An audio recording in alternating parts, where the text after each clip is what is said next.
If you make your hand, you'll probably win. And because of all the players in the pot, you'll probably win big. So, with 10-jack suited in middle position, you should just call pre-flop. For our example, let's say seats 8 and 9 both fold. The third hand is a real powerhouse. Pocket ace is on the button. Hands like small pairs and suited connectors want to see the flop as cheaply as possible.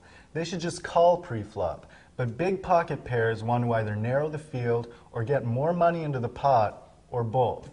When you have pocket aces, the fewer opponents seeing the flop, the better, because you don't want to get outdrawn. You have the best starting hand in Texas Hold'em, so act like it. Raise pre-flop. You're trying to get weaker hands out before they might get lucky and get stronger than your aces. If the pot's already been raised by the time it gets to you, you should re-raise. What does raising pre-flop accomplish? First of all, it makes the pot bigger. You have the best starting hand, the one that wins more often than any other starting hand, so since you have the best chance of winning, you want the pot to be as big as possible. Second, raising narrows the field.